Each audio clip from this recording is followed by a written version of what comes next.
ఏమిటంటే యెషయా గ్రంథం 60వ అధ్యాయం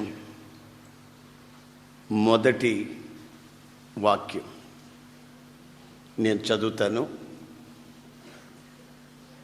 నీకు వెలుగు వచ్చి ఉన్నది, లెమ్ము, తేజరిల్లుము, యెహోవా మహిమ నీ మీద ఉదయించెను. నీకు వెలుగు వచ్చి ఉన్నది, లెమ్ము, తేజరిల్లుము, యెహోవా మహిమ నీ మీద ఉదయించెను. ఈరోజు ఆయన సన్నిధికి వచ్చిన ఆయన ప్రజలతో ఆయన చెప్తున్న మాట ఏమిటంటే, నీ మీద ఆయన మహిమ ఉదయించింది, నీవు ఇక లేవాలి, లేచి ప్రకాశించాలి. ఆయన ప్రకాశించమని చెప్తున్నాడంటే నీ మీద ఆయన ఉదయించాడు అని అర్థం.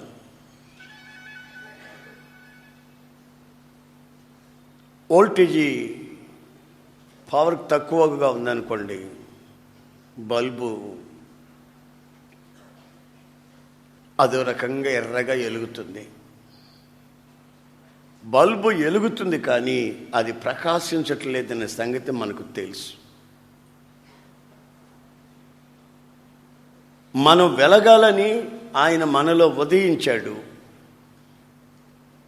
అయితే ప్రకాశించేందుకు నీవు లేవాలని హెచ్చరిస్తున్నాడు.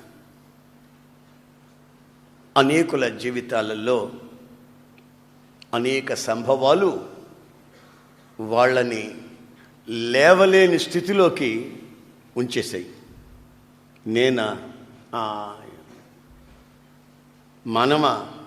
మన వల్ల ఏమవుతుంది? కంటితో మీరు చూసిన సంభవాలే కావచ్చు, మీ వ్యక్తిగత జీవితాల్లో మీరు పడిన పరిస్థితులే కావచ్చు,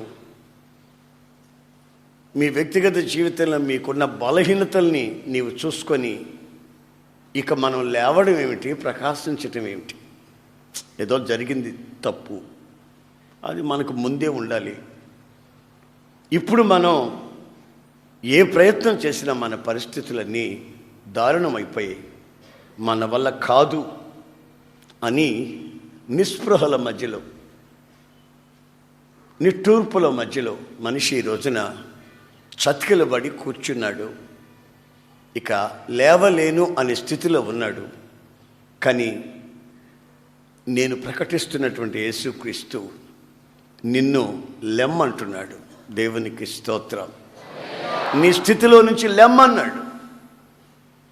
ఒకసారి నేను వాక్యం చెప్పి ఒక సభలో అలా వెళ్ళిపోతుంటే ఒక 60 సంవత్సరాల వయసు ఓ తల్లి నా దగ్గరకు వచ్చి ఏడ్చింది. బాబు, ఎంత ఘోర పాపినైనా ప్రభు క్షమిస్తాడా అని అడిగింది. అవునమ్మా, ఆయన క్షమించలేని పాపం అంటూ లేదు, క్షమిస్తాడు, ఆయన రక్తంతో కడుగుతాడు, శుద్ధి చేస్తాడు అని చెప్పాను. పాపిని క్షమిస్తాడేమో కానీ రాక్షసుల్ని క్షమిస్తాడా అని అడిగింది. రాక్షసులా? ఈ కథల్లో చదవటమే కానీ నేను ఎప్పుడు చూడలేదే. అయ్యా, నేను ఒక రాక్షసుడయ్యా. నేను కానుపులు చేస్తుంటాను, కానుపులు చేస్తుంటానయ్యా. నన్ను అందరూ తీసుకెళ్తుంటారు, కానుపులు చేయమంటారు. ఆ కాన్పులు చేసే ముందు వాళ్ళ శత్రువులు ఒక 20 రూపాయలు నా చేతికిచ్చి కానుపు పీటల మీద బిడ్డలను చంపమంటారయ్యా. ఇంచుమించుగా ఒక 70 మంది పిల్లల్ని ఈ నా చేతులతో కానుపు పీటల మీద గొంతు పిసికి చంపేసేదయ్యా. వాళ్ళ కళ్ళు కూడా బయటకు వచ్చే, నాలుగు బయటకు వచ్చిందయ్యా. పసి పిల్లలు. అయ్యా, నేను రాక్షసిని, నన్ను కూడా క్షమిస్తాడా? చాలామంది చాలా బోధలు చెప్తుంటారు, ఇవంతా ఇలా చెప్తుంటారులే అనుకొని నేను ఎప్పుడు దేవుని వైపు తిరగాలని కానీ, ప్రార్థన వైపు తిరగాలని కానీ, యేసయ్యని దేవుడిగా అంగీకరించాలని కానీ అనుకున్న దాన్ని కాను. ఎందుకో 2 రోజుల నుంచి సభలకు వస్తున్నాను, మీరు చెప్తున్న మాటలు వింటున్నాను. నాకెందుకో అనిపిస్తుంది, నేను నా స్థితిలో నుంచి, నా పాడు స్థితిలో నుంచి నేను లేవాలని. లేస్తే ఆయన క్షమిస్తాడా? మనిషిగా ఆయన నన్ను తీర్చిదిద్దుతాడా? నాకు మానవత్వాన్ని కలుగు చేస్తాడా అని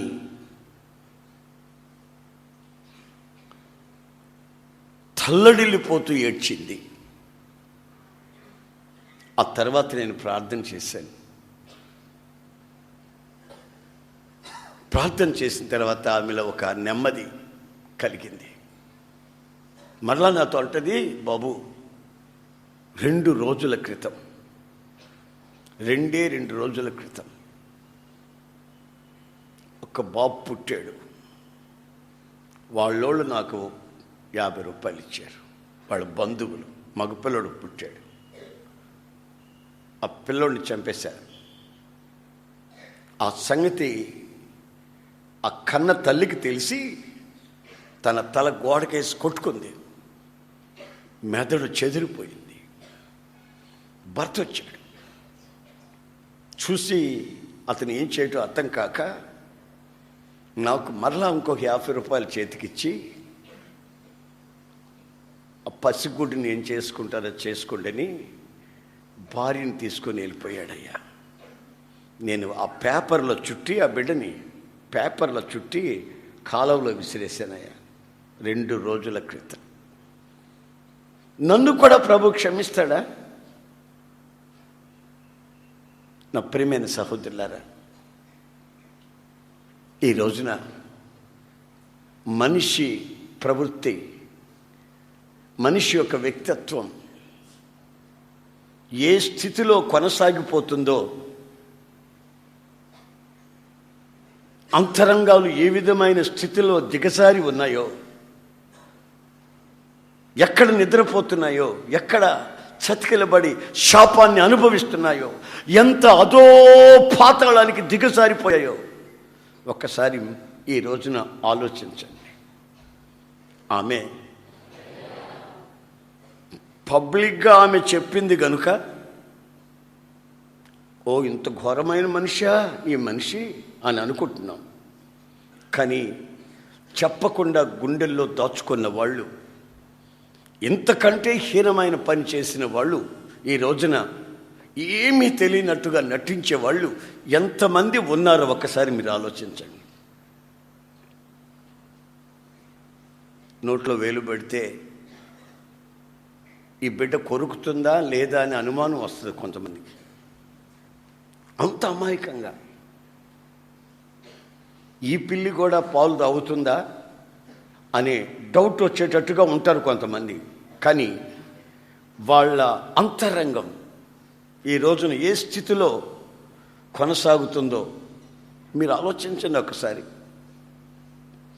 అందుకు దేవుని వాక్యం ఈ రోజున మీతో ఏమంటుందంటే, నీవు ఇప్పుడు ఏ స్థితిలో దిగజారి చతికిలబడి నిస్పృహల మధ్యలో, ఇక నా బ్రతుకింతే, ఇక నేను లేవటం లేదు, నాకు ఫ్యూచర్ లేదు, ఇక భావి కాలం అంటూ నాకు లేదు, ఇప్పటికే నేను పూర్తిగా పాడైపోయాను, నాశనం అయిపోయాను, ఇక నాకు పుట్టగతులు లేవు అన్న స్థితిలో ఒకవేళ నీవున్నావేమో, పరిశుద్ధాత్ముడు చెప్తున్నాడు, నీవు లేవాలి. ఆమేన్. Praise the lord. ఆయన చేయూతనిస్తున్నాడు, నిన్ను లెమ్మంటున్నాడు. ఎందుకు తెలిసిన, ఆయన నిమిత్తమై ప్రకాశించున్నట్లు. ఆయన సన్నిధికి వచ్చిన నీ మీద ఆయన మహిమ ఉదయించింది. ఈ ఆవరణంలో అడుగుపెట్టిన ప్రతి ఒక్కరి జీవితంలో ఆయన మహిమ ఉదయిస్తుంది. ఆ సంగతి నాకు తెలుసు. ఎందుకంటే ఇది వాగ్దాన భూమి. ప్రభు వాగ్దానం చేసిన భూమి ఇది. దానికి నిదర్శనం ఆ ఒలీవాల చెట్టు. అక్కడుంది ఒలీవాల చెట్టు. అది వాగ్దాన భూమిలో తప్ప ఎక్కడ బ్రతకదు. అది హిస్టారికల్ ప్రూఫ్ అన్నమాట. మరి ఇక్కడ ఎందుకు బ్రతికిందో నాకు అర్థం కాదు. అర్థమైందల్లా ఒకటి, ఇది వాగ్దాన భూమి. ఇక్కడ అడుగు పెట్టిన ప్రతి ఒక్కరి జీవితంలో ఆయన ఉదయిస్తాడు. ఆయన మహిమ ఉదయిస్తుంది. ఆయన నీతి ఉదయిస్తుంది. నిన్ను ఆయన అంటున్నాడు, లేవమని. లేస్తే నీవు తేజరిల్లాలి. ఆమేన్. ఎర్రగా ఎలుగుతున్న బల్బు మీద పురుగులు పారాడుతాయి, కానీ ప్రకాశిస్తున్న బల్బు మీద పురుగులు పారాడలేవు. అవి బొగ్గుమని ఒక క్షణంలో కాలిపోతాయి. నువ్వు ప్రకాశించాలి. నీవు ప్రకాశించటం ఆయన చూడాలి. యేసు ప్రభు అంటాడు, నేను నిజమైన వెలుగుని, ట్రూ లైట్. మీరు కూడా వెలుగై ఉన్నారు. కానీ మీ వెలుగు ఇతరులకు ప్రకాశించున్నట్లు మీ వెలుగుని దీపస్తంభం మీద పెట్టాలి. మీ దీపాన్ని దీపస్తంభం మీద మీ దీపం పెట్టాలి. కొంచెం కింద కానీ, మంచం కింద కానీ, కంచం కింద కానీ పెట్టకూడదు. ఇతరులకి వెలుగు ఇవ్వాలి. నీ ప్రకాశంలో ఇతరులు నడవాలి. గోడ చాటును పెట్టద్దు. మీ క్రియలు వెలుగుమయమై ఇతరులకు బాట చూపించేటట్లు, దారి చూపించేటట్లుగా మీ వెలుగు ఉండాలని యేసయ్య కోరుకున్నాడు. అందుకే అంటాడు, ప్రకాశించాలి. షైన్, తేజరిల్లాలి. ఇక్కడికి ఈ వాగ్దాన భూమికి వచ్చారు, ఈ మందిర ఆవరణలోకి వచ్చారు, బాగానే ఉంది. కానీ ఒక్కొక్కరు ముఖం ఎట్లుందంటే, ఇప్పుడు చెప్పకూడదు కానీ చెప్పాలి, మరి తప్పదు. ఆ ముఖాల్లో జీవకళగా అమ్మట్లేదు. ఏముంది? అదొక రకమైన సావుకళ. ఏమో బస్టాండ్లో బ్యాగులు పోగొట్టుకున్న రాణుల్లాగా, సూట్ కేసు పోగొట్టుకున్న రాజుల్లాగా కూర్చొని ఉన్నారు. ఆమేన్, హల్లెలూయా. రాత్రి సరిగ్గా 4 గంటలప్పుడు, తెల్లవారుజాము 4 గంటలప్పుడు అనుకుంటాను, ఒక 16 ఏళ్ల వయసులో ఒక అమ్మాయి నా దగ్గరికి వచ్చింది. లాస్ట్ నైట్ అంటే తెల్లవారుజామున వచ్చింది. సరిగ్గా 16 లోపే దగ్గరకు వస్తుంది. నా పైన పడుతుంది. మై ఏమిటన్నా? పక్కన ఎవరు అంటున్నారు? ఆ అమ్మాయికి కళ్ళు కనబడవండి అన్నారు. ఆ పాపకి కళ్ళు కనబడవండి.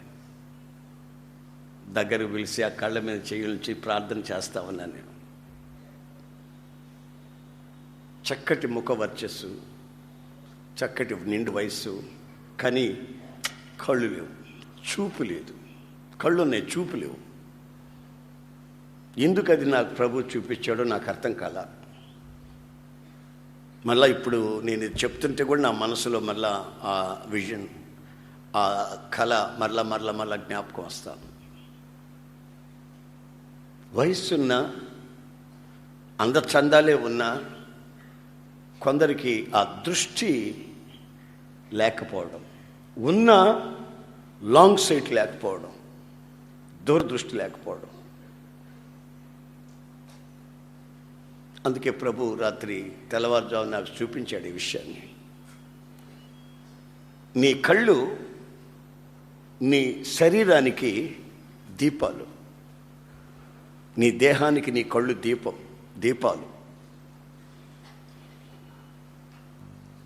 నీ కళ్ళు చెడిపోతే సర్వ శరీరము చెడిపోతుంది. నీ కళ్ళు వెలిగి ప్రకాశిస్తే నీ సర్వ శరీరము, నీ ఫ్యూచర్ లైఫ్ ప్రకాశిస్తుంది. గనుక ఈ ప్రకాశమానమైన జీవితం నీకు అవసరం. ఎందుకంటే చీకటితో మిళితమై ఉన్నటువంటి ఈ లోకపు వెలుగులో ఏది వెలుగో ఏది చీకటో నీకు అర్థం కాని పరిస్థితి, ఏది మంచో ఏది చెడ్డో తెలియని పరిస్థితి. అందుకే ఈ లోకంలో మనం ఉన్నప్పుడు ఇతరులకి మార్గదర్శిగా ఉండేటట్లు, మన దీపం ఆరిపోకుండానట్లు, మన యొక్క నిరీక్షణ లేని స్థితిలో నుంచి ఒక్కసారి ప్రభు మేల్కొలుపుతూ ఈ రోజున చేయి పట్టి నిన్ను లేవమంటున్నాడు. నువ్వు లేవాలి. ఆమె ఆమె సచ్చి కుళ్ళి కంపుగొట్టి పడిపోయి ఉంటే ఆ సచ్చిన దాన్ని చేతిని యేసుక్రీస్తులా పట్టుకొని, ఏ చిన్నదానా గెడప్ లేబగలే అని అంటే ఆ పిల్ల చిన్నది దిగ్గున లేచి కూర్చుంది. ప్రభు అంటున్నాడు వెను వెంటనే, ఈ అమ్మాయికి ఆహారం పెట్టండి. ఆహారం అంటే ఏమిటో తెలుసా? మనుష్యుడు ఆహారం వలన జీవించడు, దేవుని నోటి నుండి వచ్చి ప్రతి మాట వలన జీవిస్తాడు. వాక్యము చేత ఈ మరణావస్థలో నుంచి జీవములోనికి దాటిన ఈ బిడ్డకి వాక్యమనే ఆహారం పెట్టండి. వెలగాలి, వెలిగితే కాదు ప్రకాశించాలి. ఆ ప్రకాశమే నీ జీవితానికి ఏ అపవిత్రతను సమీపించకుండా కాపాడుతుంది. గనుక నువ్వు ప్రకాశించాలనే ఆ కోరిక ఉన్నట్లయితే ఈ రోజున ఒక నిర్ణయం తీసుకొని లేచి నిలబడాలి. ఎవరైనా బాప్తిస్వం పొందాలనుకుంటే ఈ రోజున బాప్తిసాల కార్యక్రమం ఉంది. ఈ బాప్తిసాల కార్యక్రమంలో ఈ రోజున ఒక నిబంధన చేసుకుని, ఇదొక క్రీస్తునందు నువ్వు పుట్టిన తారీఖుగా నిర్ణయించుకొని బాప్తిసం పొంది క్రీస్తు యేసుని ధరించుకొని ప్రాచీన స్వభావాన్ని విడిచిపెట్టి నవీన స్వభావాన్ని ధరించుకున్నట్టుకు ఆయనలో ప్రకాశించేందుకు నువ్వు సిద్ధపడాలి. ఆమేన్, ఆమేన్, ఆమేన్. మనసును మార్చుకోని వాళ్ళు మార్చుకోవాలి. బాప్తిసం పొందని వాళ్ళు బాప్తిసం పొందాలి. ఆయన సన్నిధిలో కనిపెట్టి పరిశుద్ధాత్మ నింపుదల కొరకు కనిపెట్టి ఆత్మ లేని వాళ్ళు ఆత్మ పొందాలి.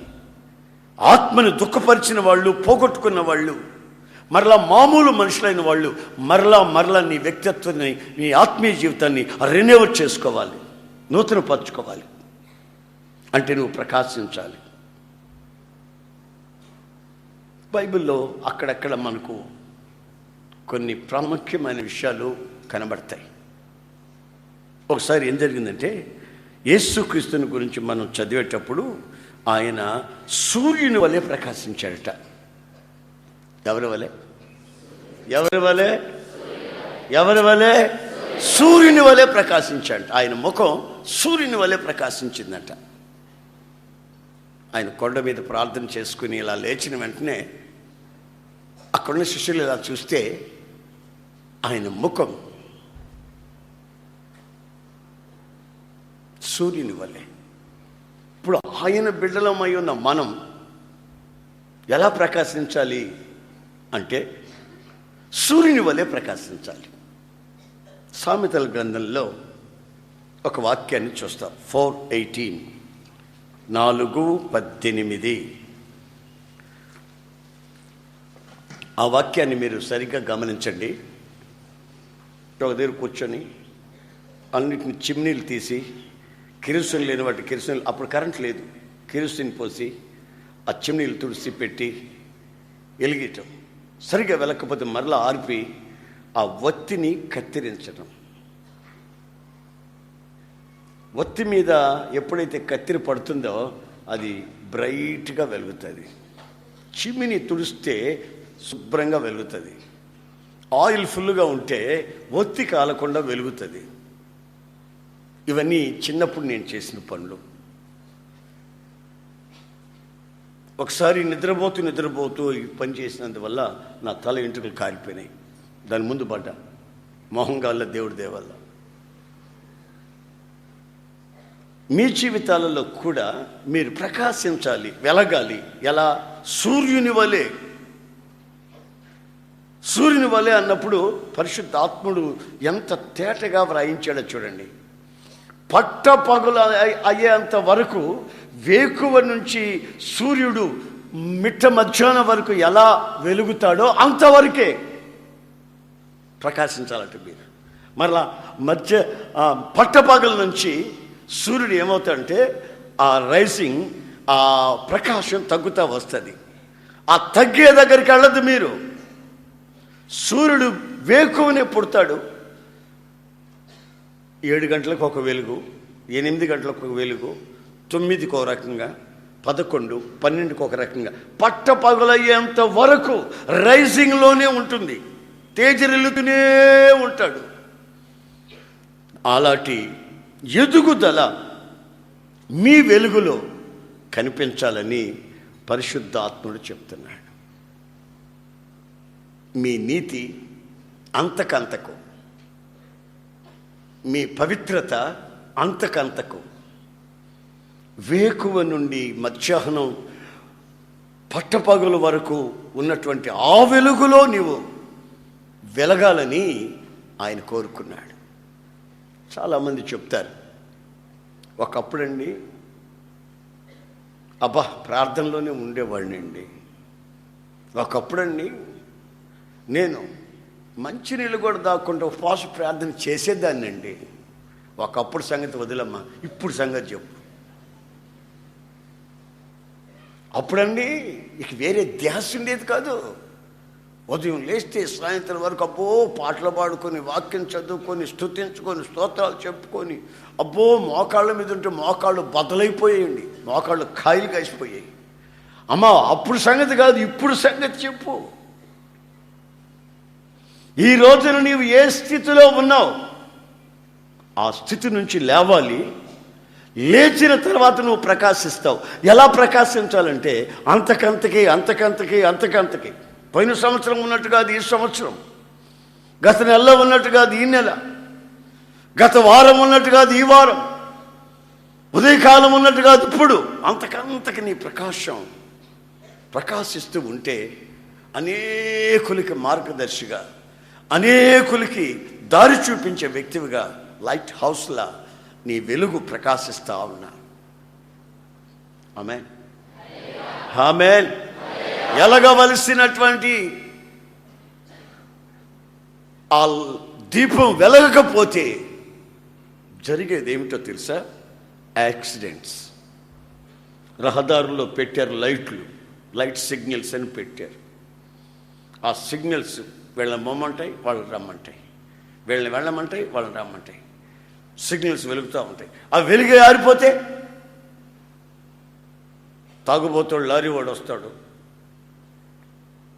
అటు ఫుల్గా మత్తులో ఉన్న కారుడు వస్తాడు. ఎలగవలసిన దీపం ఎక్కడ ఎలగకపోతే అక్కడ అటు వచ్చేవాడు ఇటు వచ్చేవాడు ఒక్కసారి వచ్చి యాక్షన్ చేసుకుంటారు.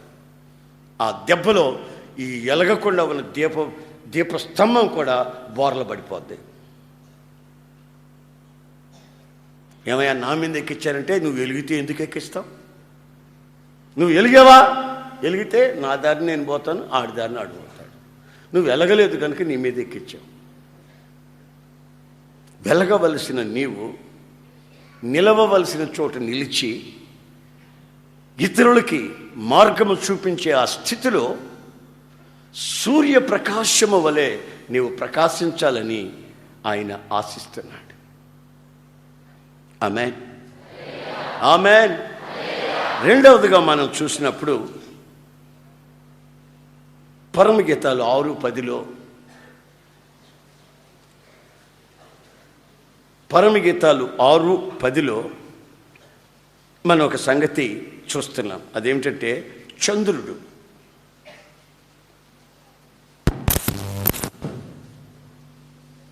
చంద్రుని యొక్క అందము, చంద్రబింబము, సూర్యుని యొక్క కళలు, భీకర రూపాన్ని ప్రదర్శించే సైన్య సమూహము, ఇవన్నీ ఒకదానితో ఒకటి పెనవేసుకున్నట్లుగా అక్కడ మనం చూస్తాం. చదవండి, వాక్యం ఉందా బైబిల్? మీ బైబిల్ ఉన్నాయా? మీ బైబిల్లో ఉన్నాయా? మరి చదవండి. మైకి ఇక్కడ తీసుకొచ్చి పెట్టి అందులే మైక్ ఉందండి. సంధ్యారాగము చూపట్టుచు చంద్రబింబం అంత అందము గలదై సూర్యుని అంత స్వచ్ఛమును. గమనించండి, చంద్రుడు ఉన్నాడు. ఈ చంద్రుని ఎంతసేపు చూసినా మనకు చూడబుద్ధి అవుతుంది. ఆ చంద్రబింబంలో ఉన్నటువంటి ఆ కళ చల్లగా ఉంటుంది, కళ్ళకి హాని చేయకుండా ఉంటుంది, చూస్తుంటే చూడాలనిపిస్తుంది దాని అందచందాలు. మరి మన జీవితాలలో కూడా సూర్యుని వలె పట్టపగలు వచ్చే ఆ వెలుగు దాకా ప్రకాశించడమే కాకుండా ఆకాశంలో నియమించినటువంటి ఈ పెద్ద జ్యోతులు, సూర్యుడు, చంద్రుడు, పగటిని ఏలేందుకు, రాత్రిని ఏలేందుకు ఆ చంద్రుని యొక్క కళ లేక అందము మన వ్యక్తిత్వంలో కనిపించాలి అని ప్రకాశించే అనుభవంలోనికి రావాలనుకున్న వాళ్ళని ఆయన లేపుతున్నాడు. చంద్రబింబం అంత అందం అంటే మనోళ్ళు అనుకునేది వయసు మీద ఒకరినొకరు చూసుకొని అబ్బా అందంగా ఉందే, అబ్బా చాలా అందంగా ఉన్నాడే అనుకుంటారు. ఆడికుండే జబ్బు వీళ్ళకి తెలియదు, దానికి ఉండే జబ్బు వీళ్ళకి తెలియదు. మొహం చూసి బైబిల్ రాసింది కదా, చాలా చక్కటిది, చాలా అందగత్తె, 21 సంవత్సరం దాన్ని పెళ్లి చేసుకోవాలని ఒకడు ఊళ్యం చేశాడు, ఎట్టి చాకరి చేశాడు. 21 సంవత్సరం దాన్ని చేసుకోవాలని, అందగత్తెని. అయితే ఎంత అందగత్తో అంత దొంగ. మీరు బైబిల్లో చదివి చూడండి, అంత దొంగ. అబద్ధం చెప్పిందంటే ఎవ్వరికి అనుమానం ఉండదు. ఇక అలా చెప్తుంది అబద్ధం.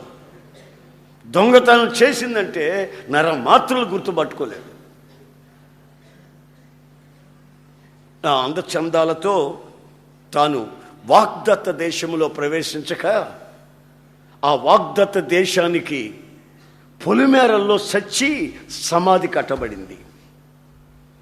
ఆ సమాధి మీద పెద్ద స్తంభం ఒకటి, దానికి ఒక శాసనం ఒకటి. అందచందాలు చూసి మురిసిపోకండి, ఇది దొంగ, ఇది అబద్ధీకురాలు.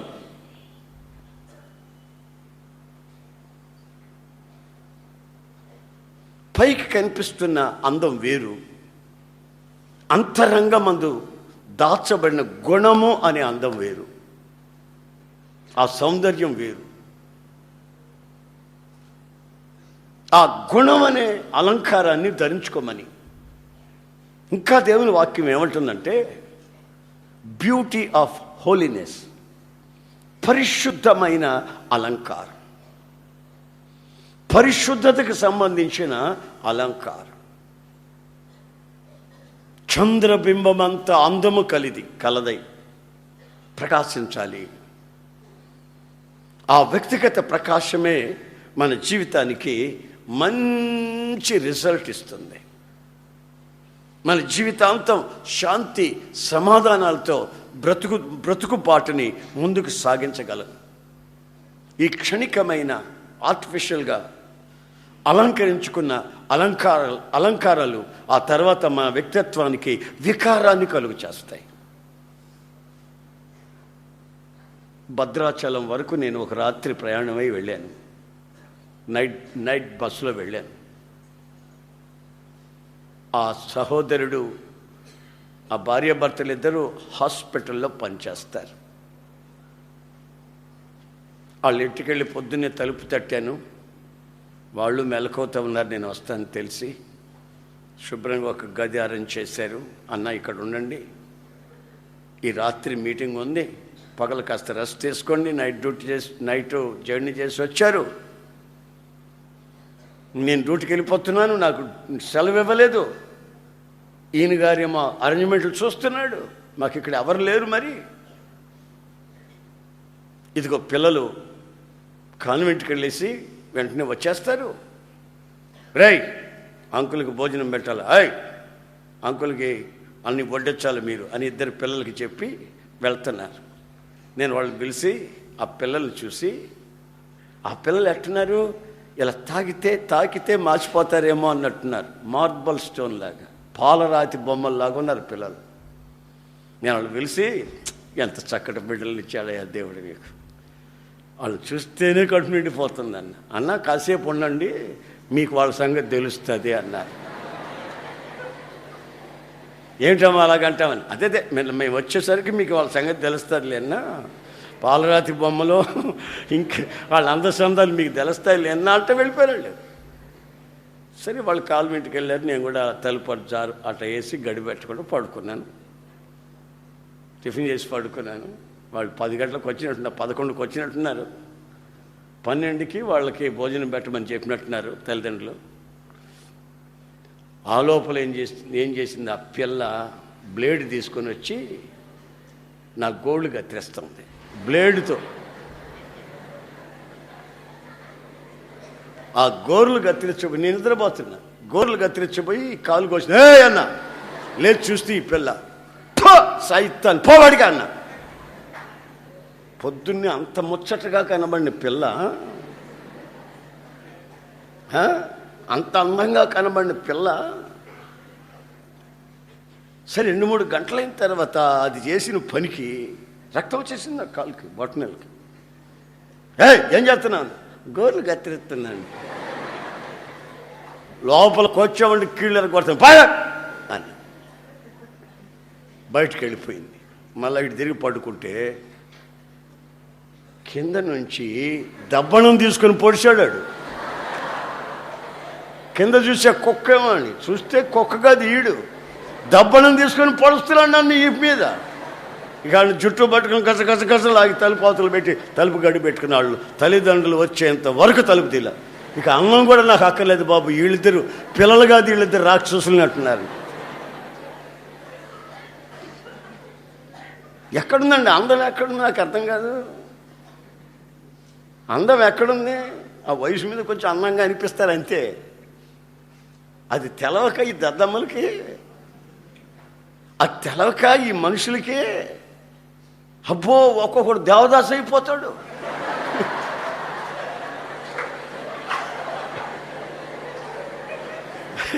ఒక్కొక్కడు దేవదాసు, నువ్వు లేకపోతే బతుకేలేదు అంటాడు, నేను నా జీవితంలో పెళ్ళే చేసుకోవాలంటాడు. తెలివి తక్కువడు.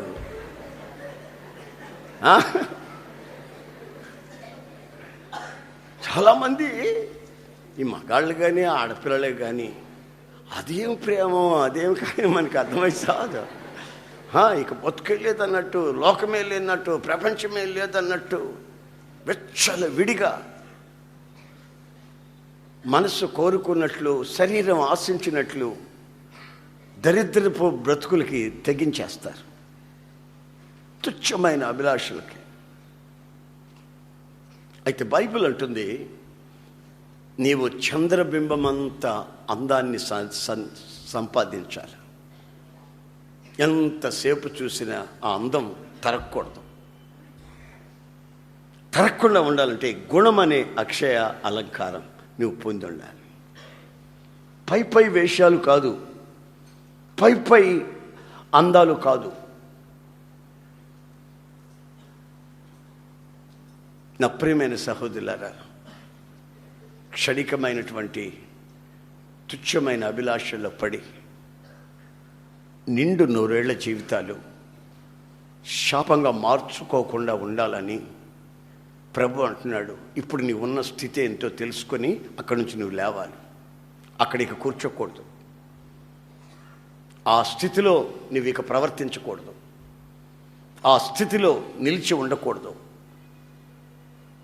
అంతకి అంచెలంచెలుగా నీవు నీ వ్యక్తిత్వంలో నీ నిట్టూర్పులు వదిలి, నా ప్రభువు నన్ను ప్రతి విషయం నుంచి క్షమించి, బుద్ధి చెప్పి, హెచ్చరించి, నన్ను పవిత్రమైన మార్గంలో, శాంతి సమాధానం కలిగిన మార్గంలో, నా కుటుంబ వ్యవస్థ శాంతి పవిత్రతగా ఉండే ఆ దిశగా నన్ను నడిపిస్తాడు.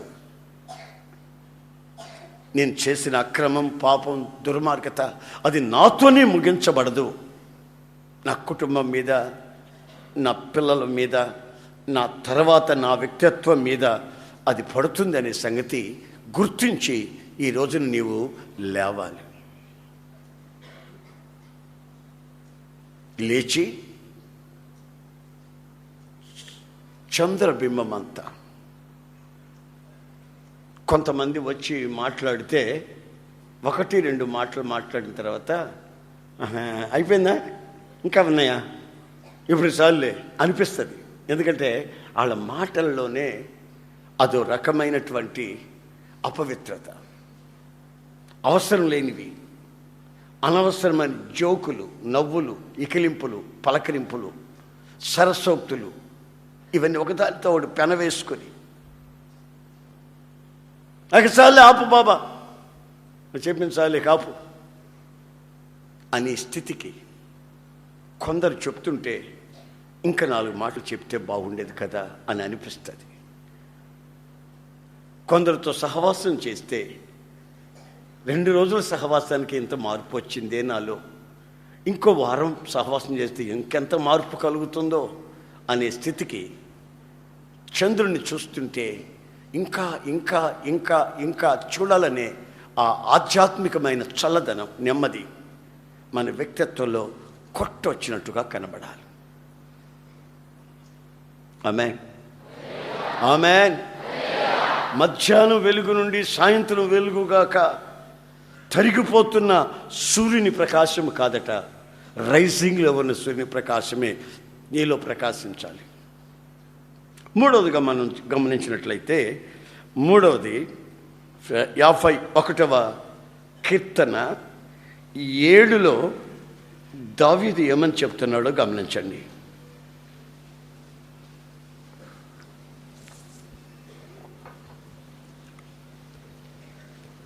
నేను పవిత్రుడనగునట్లు, నేను పవిత్రుడనగునట్లు హిస్సోపుతో నా పాపం పరిహరింపు, హిస్సోపుతో నా పాపం పరిహరింపుము.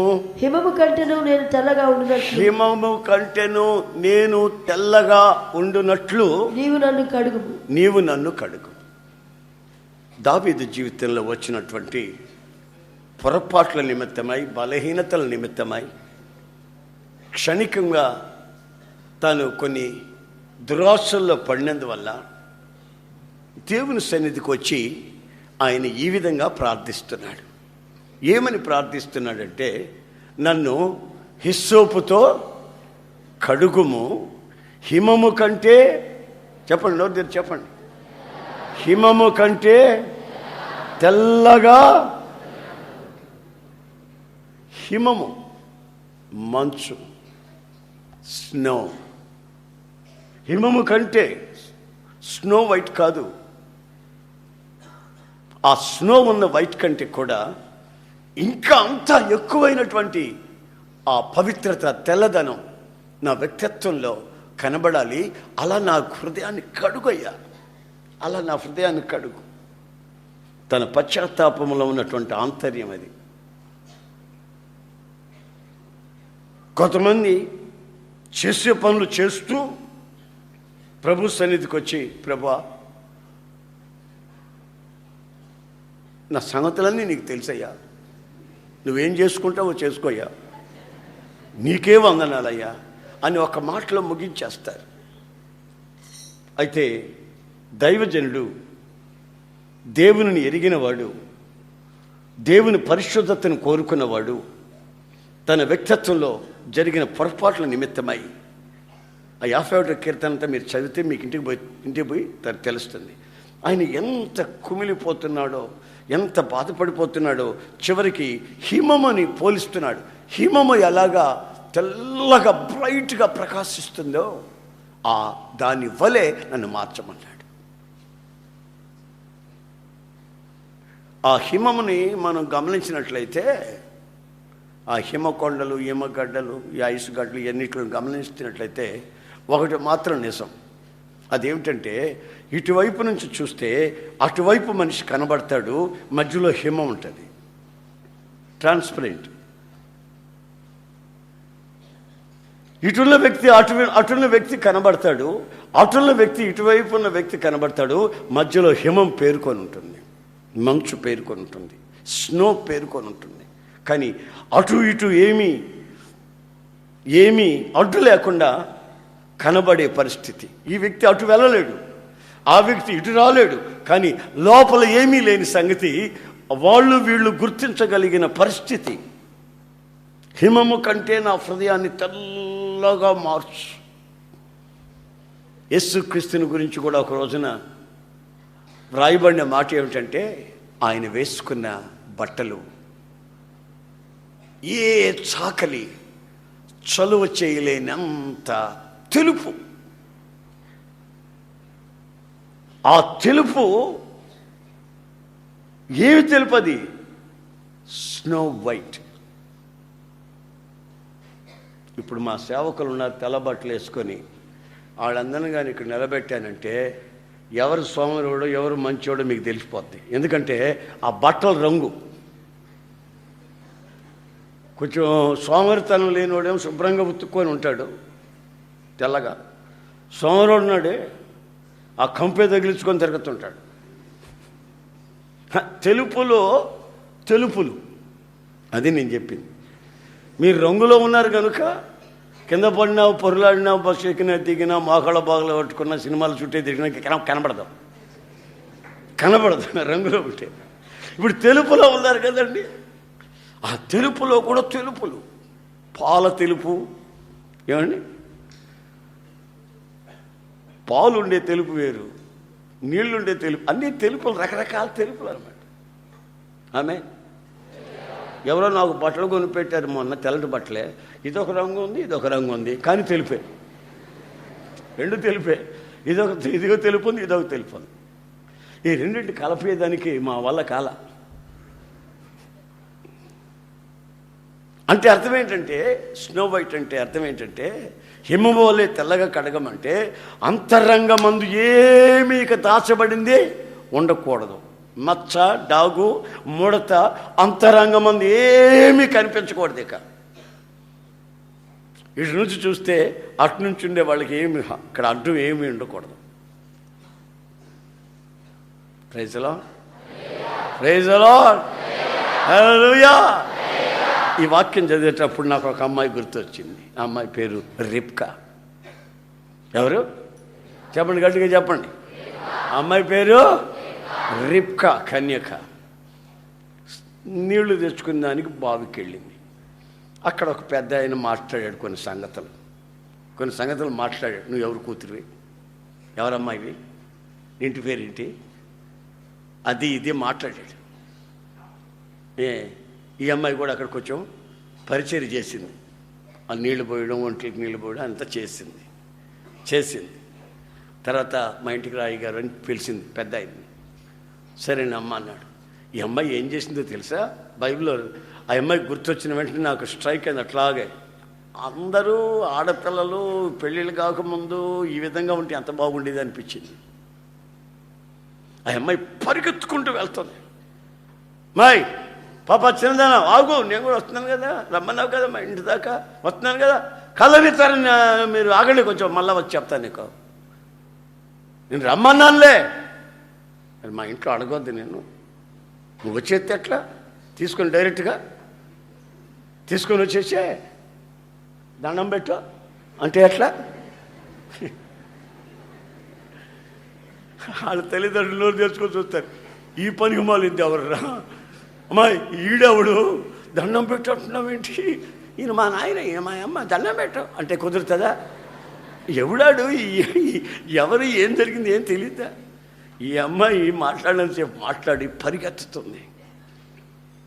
ఏమిటి అమ్మాయి పరిగెత్తుతుందే అని అనుకుంటే పోయి వాళ్ళ తల్లికి, వాళ్ళ ఇంట్లో వాళ్ళకి, అక్కడ బావి దగ్గర మాట్లాడుకున్న సంగతులు అన్నీ చెప్పింది, వివరంగా అన్నీ చెప్పింది. ఒకసారి ఆలోచించండి, బావి దగ్గర మాట్లాడుకున్నారో, లేకుంటే కాలేజీలో మాట్లాడుకున్నారో, లేకుంటే బస్ స్టాపింగ్లో మాట్లాడుకున్నారో, ఎక్కడ మాట్లాడుకున్నారో మనకు తెలియదు. మరి మొత్తం మీద మాట్లాడుకోవడం జరిగింది. ఒకరినొకరు నచ్చారు, మెచ్చారు, బాగానే ఉంది. ఇంకంతేనా? పరిగెత్తుకుంటూ వెళ్ళి ముందు ఫస్ట్ తల్లి కుటుంబంలో వాళ్ళ అన్న వాళ్ళకంతా చెప్పుకుంది. పోయి ఇది జరిగింది, పలానా బావి దగ్గర ఇది జరిగింది. ఎక్కడున్నాడు అతను? అదిగో బావి దగ్గరే ఉండమన్నా, నేను ఇంటికి రావద్దన్నా, అక్కడే ఉండండి, మా వాళ్ళని పంపిస్తాను అన్నా. అప్పుడు లాబాను వెళ్ళాడు, విషయాలన్నీ మాట్లాడుకున్నాడు. ఆశీర్వదించబడిన వాడ ఇంటికి రమ్మన్నాడు. ఈ రోజున ఒక్కసారి ఆలోచించండి. అమ్మా, నీకు పెళ్లి చేస్తున్నావు. నాకా పెళ్ళి? అప్పుడు ఏం వాసన వచ్చిందే, నువ్వు చేసుకో. విషయాన్ని ఏం మాటలు నాకు అర్థం కాదు. ఎరా నీకు పెళ్లి చేస్తున్నారా, ఉద్యోగం రావద్దా? నాకేం మీరు దండకు తిండి పెడుతున్నారు, మళ్ళీ ఇంకో దాన్ని తీసుకొచ్చి పెళ్లి చేస్తారా, ఉద్యోగం రాని అంటుంటాడు. అట్లాగే అన్నాడు ఒకడు. వాళ్ళ అమ్మ వచ్చి నాకు దండం పెట్టి, అయ్యా పెళ్లి చేసుకోమని చేసుకోండి, ఉద్యోగం అంటున్నాడయ్యా, విశాఖపట్నంలో ఉన్నాడయ్యా అని చెప్పింది. ఎప్పుడు వెళ్ళొచ్చావా విశాఖపట్నం అన్న? వెళ్ళి రాలేదయ్యా అన్న. వెళ్ళి రమ్మన్నా. వెళితే అక్కడ వాడికి ఇద్దరు బిడ్డలు తండ్రాడు. పాపం తల్లి గడ్డి అమ్ముకొని పెంచి వాడిని చదివించింది. గడ్డి అమ్ముకొని వాడిని పెంచిందండి. పచ్చిగడ్డి కోసి వాడిని చదివించింది డాక్టర్ వరకు. వాళ్ళ అమ్మకి ఏం చెప్తున్నాడు? పర్మనెంట్ అవునే ఉద్యోగమా చేసుకోవడానా, ఎప్పుడు ఎంతసేపు నీకు పెళ్ళి గొడవ నీదే అంటుంటాడు. ఆడికి అప్పటికే ఇద్దరు పిల్లలు. నాకు ఏం చెప్పింది, ప్రార్థన చేస్తున్నప్పుడే నాకు తెలిసింది. ఏంటది? ఆడు ఈ లైన్లో లేడు, తల్లి లైన్లో లేడు. గడ్డి పెంచి గడ్డి కోసుకొచ్చుకొని, ఆ గట్ల మీద గడ్డి కోసుకొచ్చి అమ్మి వీడి చదివించిన సంగతి ఆడు ఎప్పుడో మర్చిపోయాడు. దుర్మార్గుడు. చదువుకున్నాడు కానీ సంస్కారం లేదు.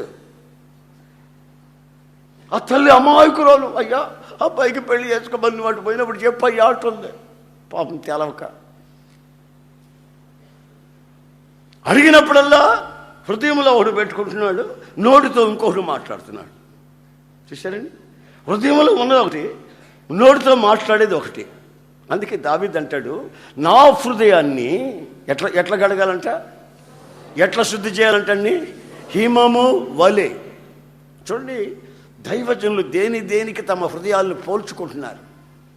ఒక ప్రక్కన సూర్యుని వలె, ఒక ప్రక్కన చంద్రబింబం అంతా అందం, మరో ప్రక్కన మనం ఎలా షైన్ అవ్వాలి, ఎలా ప్రకాశించాలి, మన ప్రకాశం ఎలా ఇతరులకు ప్రయోజనపడుతుంది, మనం ప్రకాశించే ప్రకాశం ద్వారా మన ఆధ్యాత్మికమైన స్థితి ఎలా స్థిరపడుతుంది.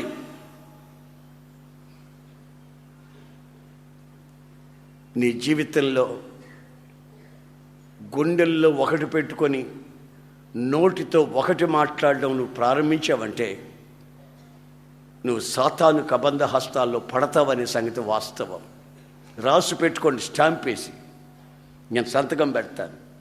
గుండెల్లో ఒకటి ఉంచుకొని, హృదయంలో ఒకటి ఉంచుకొని, పైకి నోటితో ఇంకొకటి మాట్లాడే అలవాటు చేసుకుంటే, ప్రభు అయిన యేసుక్రీస్తు ఏమన్నాడు తెలుసా? మీరెవరైనా సరే అవునంటే అవును, కాదంటే కాదు అని మాట్లాడుకోండి. వాటికి మించినవి ఏమైనా ఉంటే అవన్నీ సాతాను నుండి పుట్టాయి. రక్షించబడ్డాము, వస్తున్నాం, మందిరానికి వస్తున్నాం, బైబిల్ కూడా చదివాము, మాకు బ్యాడ్జీలు కూడా ఇచ్చారు, పెన్లు కూడా ఇచ్చేశారు, అమ్మో ఇంకేముంది మా పరిస్థితి అని మీరు అనుకుంటున్నారేమో. కానీ లోపల ఒకటి బయటకు ఒకటి. హిమము వలె నీవు ప్రకాశించాలని, హిమములాగా నీవు తేట తెల్లగా పవిత్రపరచబడాలని, ఆ పవిత్రతని నీలో కోరుకుంటున్న దేవుడు చెప్తున్నాడు, నీ అంతరంగమందు దాచబడిన సంగతి ఏమీ ఉండకూడదు. ఎంతమంది ఈ రోజున ఈ పద్ధతిని అనుసరిస్తున్నారు? మాట్లాడుకుంటున్నారు వస్తున్నారు. మా నాన్న ఇష్టపడటం లేదు, ఒప్పిస్తానంటున్నాడు. మా అమ్మ పిల్లలు ఒప్పిస్తానంటున్నాడు. మళ్ళీ వాళ్ళు ఎవరే నీకు పిల్లల్ని చూసాను అని అంటే, నాకెందుకు పెళ్ళే, మీరు చేసుకోండి పెళ్ళే అని వాళ్ళని చెప్పి ఈడు నాటకం ఆడుతూ వస్తుందని నాటకం. సీరియల్ ఆడపిల్లల్లో అలాంటి వాళ్ళు ఎక్కువయ్యారు, మగ పిల్లల్లో అలాంటి వాళ్ళు ఎక్కువయ్యారు. ఎందుకంటే సినిమాలు చూసి నేను చిన్నప్పుడు సినిమాలు చూసేటప్పుడు పాటలు వినేవాడిని. పాటలు పిచ్చోండి నేను. పాటలు వినేవాడిని. ఇద్దరూ పాటలు పాడుకుంటుంటారు, డ్యాన్సులు వేస్తుంటారు. పైకి ఎత్తుకుంటాడు, కింద వేస్తూ ఉంటాడు, నీళ్ళలో తిరుగుతుంటారు, నీళ్ళలోంచి నానిపోయి వస్తుంటారు. ఎంత బాగుంటుంది పాటలో, బ్రహ్మాండంగా. ఆఖరికి ఏమంటుందంటే పెళ్ళయిందా కాగు అంటుంటుంది. అయితే పెళ్లి కాలేదన్నమాట వాళ్ళకి. పెళ్లి కాకుండానే ఇంత వ్యవహారాలు చేస్తున్నారన్నమాట. ఆఖరి చరణమేమో పెళ్ళైన తర్వాత, తాళి కట్టిన తర్వాత, డూడు మేళాలు వాయించిన తర్వాత సంగతి అంటుంటారు. అంతవరకు విడిగా తిరగమనే. ఇదేనా సినిమాలు చెప్పే బోధన? ఇప్పుడు మేము చూసేటప్పుడు అట్లున్నాయనుకో, ఇప్పుడు కూడా అయ్యే ఉంటాయి. అదేం మారదు, ఆ వ్యవహారమేం మారదు. డాన్సులు వేసి ఎగిరి గంతులు వేసి విడిగా తిరిగిన తర్వాత ఈయన నువ్వు పోకూడదు, ఇక మేటి ఇల్లు వదిలిపెట్టి పోకూడదు, కాలేజీకి పోకూడదని తలుపు వేస్తుంటాడు. ఆమె అని ఏడుచుకుంటా పాడుకుంటా, ఏది ఏడుచుకుంటా మళ్ళీ ఒక పాట. ఏమండి, ఆడు తాడు పైకేసి ఎక్కుతా ఉంటాడు.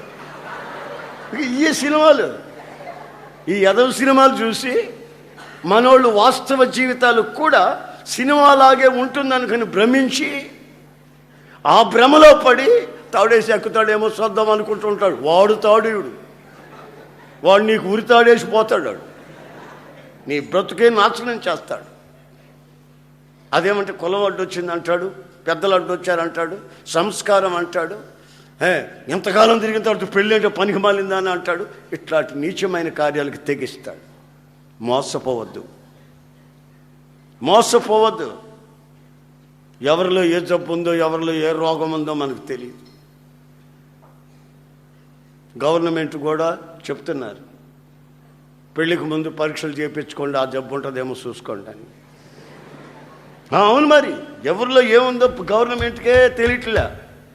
ఆ ఆరోగ్య శాఖ మంత్రి పోయి పరీక్ష చేయించుకున్నాడు. ఆయనకు ఉందేమో లేదని, ఆయనకు ఉందో లేదో అని ఆయన పరీక్ష చేయించుకున్నాడు. ఆ వయసులో ఆ జబ్బు ఉందో లేదో తేల్చుకున్నాడు. ఆయన కూడా పరీక్ష చేయించుకొని. ఎందుకంటే చెప్పలేం, ఉందేమో. ఎవరిలో ఏ రోగం దాచబడి ఉందో తెలియని భయానకమైన పరిస్థితులు ఈ రోజున ఈ కుళ్ళిన సమాజం సాగిపోతూ ఉంది. నా ప్రియమైన సహోదరులారా, నా బిడ్డలకు చెప్పుకున్నట్టు చెప్పుకుంటున్నాను, నా కన్న బిడ్డలకు చెప్పుకున్నట్టుగా, ఈ లోకంలో మీరు చూస్తున్నవేవి శాశ్వతం కాదు.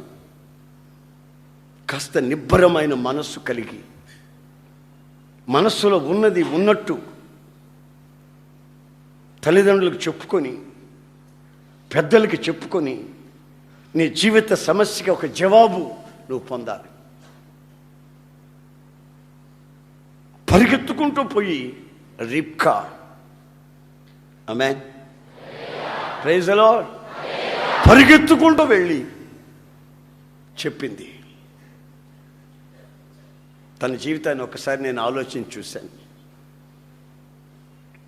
చాలామంది భక్తులకి పాత నిబంధన గ్రంథంలో చూస్తే ఆ పోరు ఎక్కువ ఉన్నింది. ఏది? ఇంకొక పోరు, ఆ పోరు ఎక్కువ ఉన్నింది ఇండ్లలో. కానీ రిబ్కాకు మాత్రమే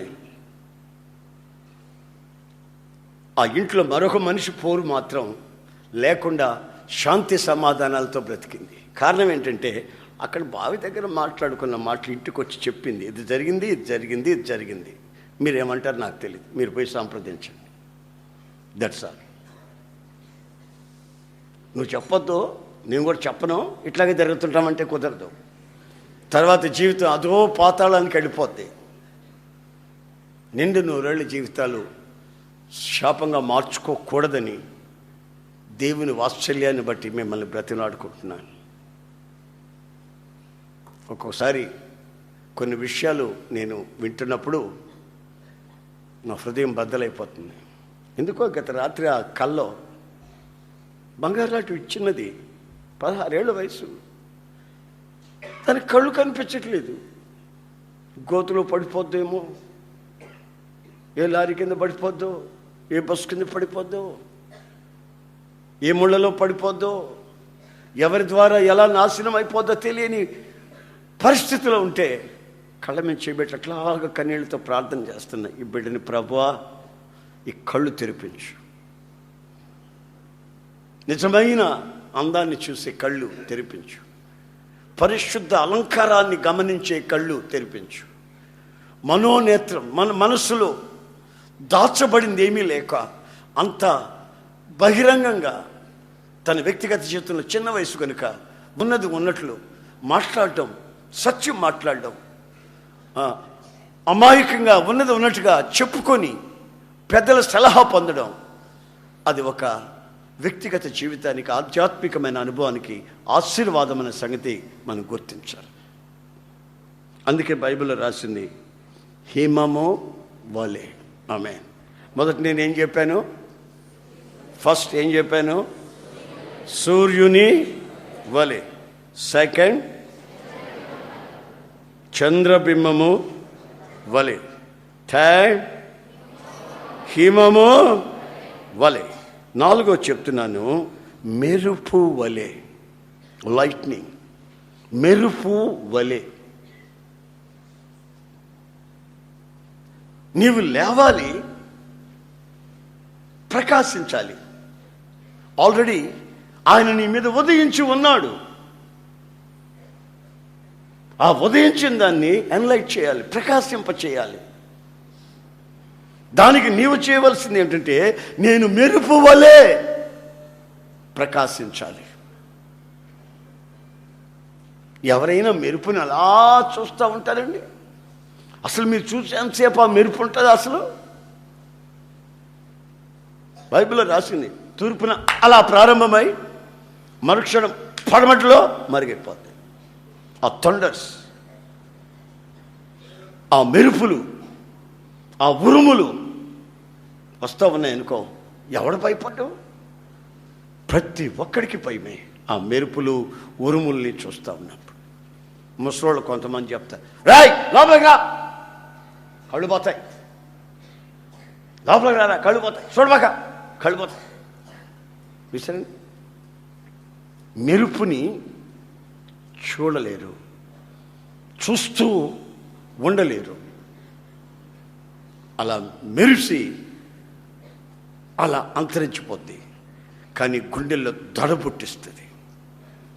మెరుపు వలె మీరు ప్రకాశించాలి. ఆమేన్. Praise the lord. నిర్గమకాండంలో మనం చదువుతాం దీని గురించి ఒక చిన్న వాక్యం. 19:16 నిర్గమకాండంలో రాయబడింది చిన్న ఒక వాక్యం. 19:16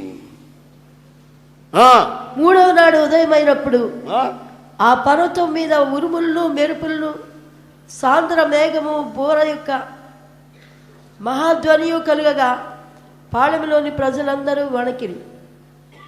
అక్కడ రాసింది ఏంటంటే, మెరుపు మెరిసినట్టుగా మీ బ్రతుకులు మెరుస్తూ ఉండాలని లేఖనం హెచ్చరిస్తుంది. నువ్వు లేస్తే నువ్వు మెరుస్తావు. నువ్వు మెరిస్తే నిన్ను చూస్తున్న ప్రజలు ఉన్నారే, నీ శత్రువులు నిన్ను చూసి పెదాలు విరుస్తున్నారే, ఓ దీని బతుకు నాకు తెలియదు అంటున్నారే, ఈడు బతుకు నాకు తెలియదు అని అంటున్నారే, వాళ్ళందరట నిన్ను చూసి ఆ మెరుపులో ఉన్నటువంటి ఆ ప్రశాంతత, ఆ యొక్క మహిమను చూసి గడ గడ గడ గడ గడ గడ గడలాడిపోయి వణికిపోతారట. దేవునికి స్తోత్రం. Praise the lord. హల్లెలూయా. ఇప్పుడు నిన్ను చూసి జనం భయపడుతున్నారా, లేక నిన్ను చూసి నిన్ను రాసుకుంటూ తిరుగుతున్నారా? ఒకసారి ఆలోచించండి. నీ దగ్గర లూజు ఉంటే లూజు, ఆ లూజును బట్టి నీ మీద పడుతూ, నీతో సరదాలు ఆడుతూ జోకులు ఆడుతూ నీతో సమయం అంతా వ్యర్థపుచ్చుకుంటున్నారు. కానీ మెరుపులాగా నువ్వు మెరవాలి. ఆమేన్. Praise the lord. హల్లెలూయా. హల్లెలూయా. మెరుపులాగా మెరవాలి. ఆ ప్రకాశం నీ ఆధ్యాత్మికమైన జీవితంలో కనిపించు. పక్కింటోళ్ళు నీ దగ్గరకు వచ్చి, అమ్మాయి మేము నిన్న సినిమాకి పోయాం, అంత నీ చరిత్రే, నువ్వు చూస్తే బాగుండు, నువ్వు వస్తానంటే చెప్పు ఈరోజు మళ్ళా పోదాం అని అన్నారంటే నువ్వంటే వాళ్ళకి భయం లేదని అర్థం. నువ్వంటే వాళ్ళకి భయం లేదని అర్థం. మెరుపు లేదు నీలో. ఆ మెరుపులాగా ప్రకాశించే ఆత్మీయత లేదు. ఎందుకంటే ఈరోజు నేను సినిమాకి ఎందుకు పిలిచారంటే అప్పుడప్పుడు సినిమా కథలు వాళ్ళ దగ్గర వింటావు కనుక. అది అప్పుడప్పుడు పుస్తకాలు తీసుకొని వచ్చి చదువుతుంటావు కనుక. దీనికి ఆ పిచ్చి లోపల ఉంది, పైకి మళ్ళీ ఏమి లేనట్టు కనబడుతుంది అని చెప్పి భయం లేకుండా నీతో ప్రవర్తిస్తారు. ఆమేన్. హల్లెలూయా. హల్లెలూయా. హల్లెలూయా. ఒకసారి నేను వాక్యం చెప్తున్నా, సాతానుగాడు వచ్చాడు. వాక్యం చెప్తానే ఉన్నానా, నా అతడు ఏమంటున్నాడు తెలుసా? బ్రహ్మాండంగా చెప్తున్నా వాక్యం, నీకంటే బ్రహ్మాండంగా నేను చెప్తానన్నాడు. నిజమే. యేసు ప్రభువుకే వాడు రెఫరెన్సులు చెప్పి వాక్యం చెప్పాడు. వాడు తక్కువడు కాదు. పలానా కీర్తనలో పలానా దగ్గర ఇట్లా రాసి ఉంది గురించి అని చెప్పి యేసు ప్రభుకి చెప్పాడు. ఆడు పెద్ద ప్రసంగికుడు. నేను ప్రసంగం చేస్తే ఆడికేం భయం? పాట పాడాననుకో, పోజులుగా పాడాననుకో, ఓరి నీ పోజులు నాకు తెలుసులేరా, నేను మ్యూజికల్ డైరెక్టర్ని, నేను రెక్కలు ఎలా విప్పానంటే పిల్లలు గోవులు వాయించినట్టుగా వాయిస్తాను, ఆ రాగాలు ఆ ఆనందాలు అవి వేరురా, నీకేం తెలుసు, నేను అట్లా పాడుతాను అంటాడు వాడు. అందుకని నేనేం చేశానంటే, సరేరా నీకు పాటలు తెలుసు, ప్రసంగాలు తెలుసు, సరే నాతో మోకరించరా, అదొకటి నాకు తెలియదులే అంటాడు. Praise the lord. Praise the lord. హల్లెలూయా. శారదా కాలనీలో ఒక ఆయన వచ్చేవాడు. నేను ఉన్నానని తెలిస్తే ఫోన్ చేసి అలా వచ్చేవాడు. వస్తే నన్ను కూర్చొనియడు, నిలబడినీయడు. ఇక వ్యవహారం చెబుతానే ఉంటాడు. చైన్ వ్యవహారం మనం ఒకటి తర్వాత ఒకటి జోకులు చెప్పి వ్యవహారం చెబుతానే ఉంటాడు. ఒక రోజంతా నాకు వేస్ట్ అయిపోయింది. ఇంకోసారి ఎక్కడికో క్యాంప్ వెళ్ళి వచ్చా. ఆ రోజు నాకు బిజీ వర్క్. ఈయన వస్తే పనులు కావు, ఏదో చెప్తానే ఉంటాడు. అనో ఎక్కడ కోటాలో అంటాడు, మమ్మల్ని తీసుకెళ్ళంటాడు, ఎంతమంది వచ్చారంటాడు. ఇదే వ్యవహారం. చెడ్డ మాటలు కాదు కానీ మంచివే, కానీ వ్యవహారం మాట్లాడుతుంటాడు. దానికోటి. మూడోసారి నేను ప్రార్థన చేసుకున్నా, ప్రభువా నేను ఇప్పుడు మందిరానికి వెళ్తున్నా, ఆయన వస్తాడు, నా టైం అంతా నాశనం అయిపోతుందండి ప్రభువా, ఏం చేయాలి అర్థం కాలేదంటే వచ్చా. వస్తే నాకంటే ముందు వచ్చి కూర్చో ఉన్నాడు, అరగంట ముందు వచ్చాను మీ కొరకని. సరే అని పలకరించి స్నానం చేసుకొని వచ్చి నేను సాప ఒకటి తీసుకొని కాస్త గదిలో పోయి ప్రార్థన చేసుకున్నావు రమ్మన్నా. నాకు అర్జెంటు పని అన్నాడు. అర్థమైందండి? నాకు అర్జెంటు పనికి వెళ్ళాలన్నాడు. అర్జెంటు పని ఉంటే ఉందిలే, కొంచెం ప్రార్థన చేసుకున్నాం ఒక గంట సేపు అన్న. కుదరదన్నా పోవాలన్నా, వాడి అర్జెంటు పని నేను చూసిపోతానని వచ్చాడు, వెళ్ళిపోయాడు. మరలా మధ్యాహ్నం వచ్చాడు, 2 గంటలకి. నేను మంచి బిజీలో ఉన్న వర్క్ చేసుకుంటున్నా, మ్యాగజైన్ వర్క్. వచ్చాడు, అన్నా ప్రార్థన చేసుకునే పద అన్న, నాకు అర్జెంటు పని వెళ్ళిపోయాడు మళ్ళీ. చూశారండి, సాతాను సంబంధులు మనల్ని చూసి భయపడాలి అంటే మనం ఆధ్యాత్మికమైన స్థితిలో నిలిచి ఉండటం వాళ్ళు చూడాల.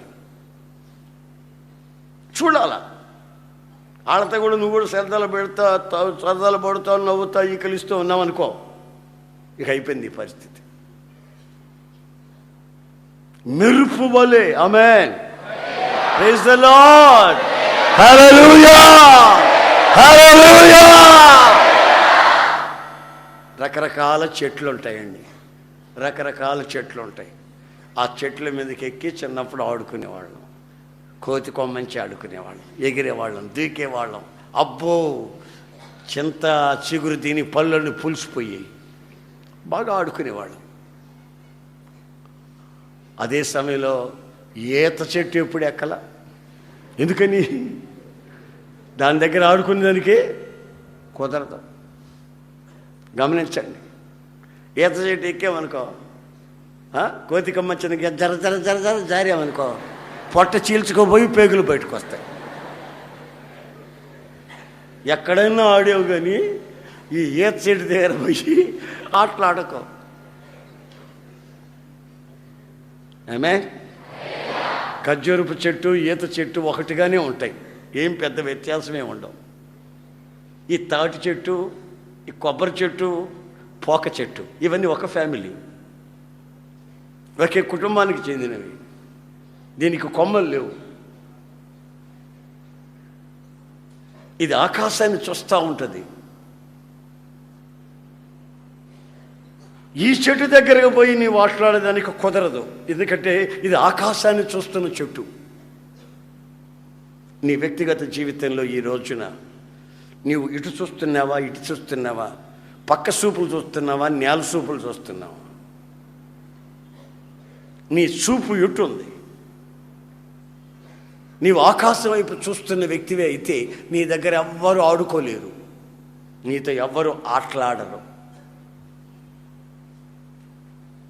నీ చూపు సరిగా లేకపోతే, నీ డ్రెస్ సరిగా లేకపోతే, నీ నడక, ప్రవర్తన, మాట తీరి పద్ధతిగా లేకపోతే ఆడుకోవాల్సిన వాళ్ళందరూ ఆడుకుంటారు.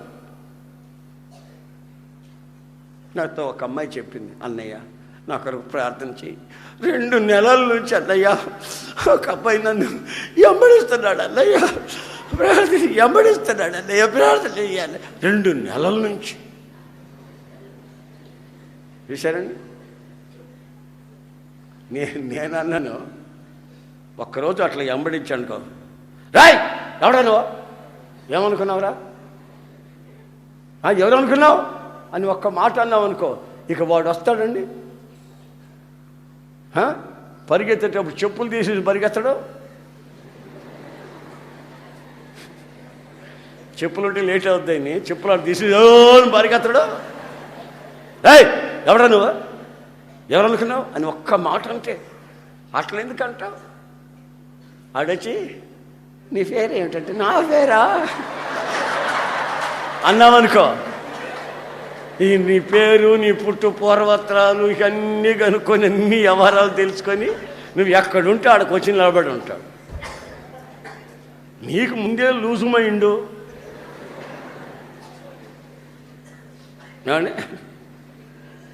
నేను నా 17 ఏళ్ళప్పుడు ఈ యాత్ర ప్రారంభించాను కదా. ఈ యాత్ర 17 ఏళ్ళప్పుడు ప్రారంభించాను. ఇప్పుడు నాకు 60 సంవత్సరాలు. ఈ 17 ఏళ్ళ నుంచి ఈ 60 సంవత్సరాల వరకు ఎంతమందిని చూస్తున్నానండి ప్రపంచం మీద? ఈ ప్రపంచం మీద ఎంతమందిని చూస్తుంటానండి? ఎవరన్నా ఒకరు వచ్చి మెలికలు తిరుగుతున్నాను అనుకో, బాయ్ ఏంటి మెలికలు తిరుగుతున్నావు ఇక్కడ? లేదా అయ్యో ఆమె ఇప్పుడు మగాళ్ళైనా ఆడవాళ్ళైనా ఎందుకు అగాధంలో పడతారు, ఎందుకు పాపంలో పడతారంటే వాళ్ళలో మెరుపులాగా మెరిసే ఆ ప్రకాశం, ఆ షైనింగ్ లేక. అదే ఎక్కడో కొండ మీద మెరుస్తూ ఉంటే ఉరుములు మెరుపులు, అక్కడెక్కడో పాలెంలో ఉన్నటువంటి వాళ్ళు గడ్డ ఆడిపోతున్నారట. ఆమె మరి మీ మీద మిమ్మల్ని చూసిన వాళ్ళు గడగడలు ఆడుకుంటే వచ్చి పైన పడుతున్నారంటే అర్థం ఏంటి? Something wrong, loose, something wrong. అనవసరంగా నీకు ఫోన్లు చేస్తున్నారంటే అర్థం ఏంటి? నీ లూజు మైండ్ బట్టి.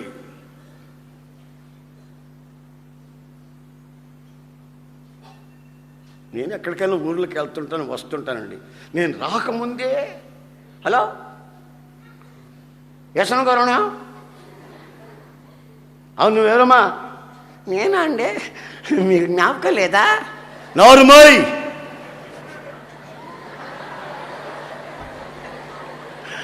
ఎప్పుడు ఆ మాట అంటానో టక్ టెలిఫోన్ టక్, ఇక పొరపాటును కూడా రింగు చేయదు. ఎందుకు చేస్తుంది? ఎవరో జ్ఞాపకం లేదు. నువ్వా? బాగున్నావా? ఎట్టినావా? చదువుకున్నావా? అన్నం తిన్నావా? నీళ్ళు తాగావా? నిద్రపోయినప్పుడు కళ్ళు మూతపడుతున్నాయా లేవా? ఇవన్నీ ఫోన్లో నువ్వు అడుగుతుంటే నేను నిద్రపోనిస్తారా? నువ్వు మేలుకొని ఉంటావా? పనికి మాలిన వ్యవహారాలంతా మీ మీదకి ఎందుకు వస్తున్నాయిరా బాబు అంటే, నిందలు ఎందుకు వస్తున్నాయి, అవమానాలు ఎందుకు వస్తున్నాయంటే నువ్వు లూజోడివి, లూజ్ దానివి. నువ్వు ఉండాల్సిన స్థితి, నీ ఫ్యూచర్ ఏమిటి? ఇప్పుడే కదా మొలకెత్తింది నీ వ్యక్తిత్వంలో. నీ జీవితం ఏమవుతుంది అని ఆలోచించకుండా మొలకెత్తిన వెంటనే గోరుతు గిల్లేసేసుకుంటే ఎండిపోద్ది, శాపంగా మారిపోద్ది. తగలబడిపోతే ఎలాగా? జీవితంలో ఎంతో మనం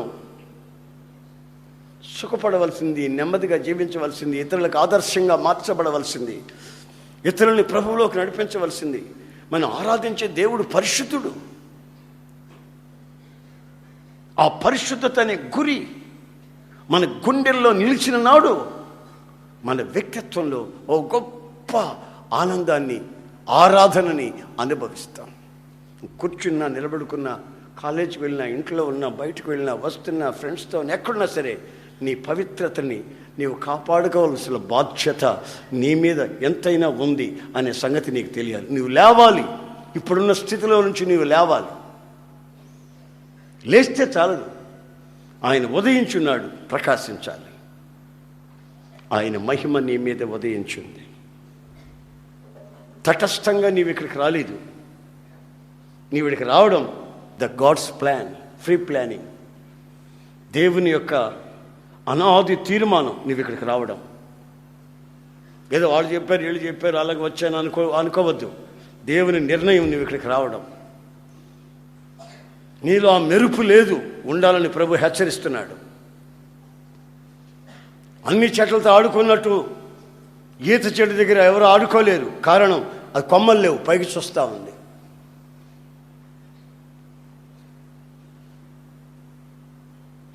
పైనుండి వాటిని వెతుకుతుంది.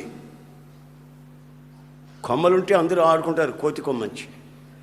ఇప్పుడు పైనకి చూస్తూ ఉంది, ఒకే దృష్టి.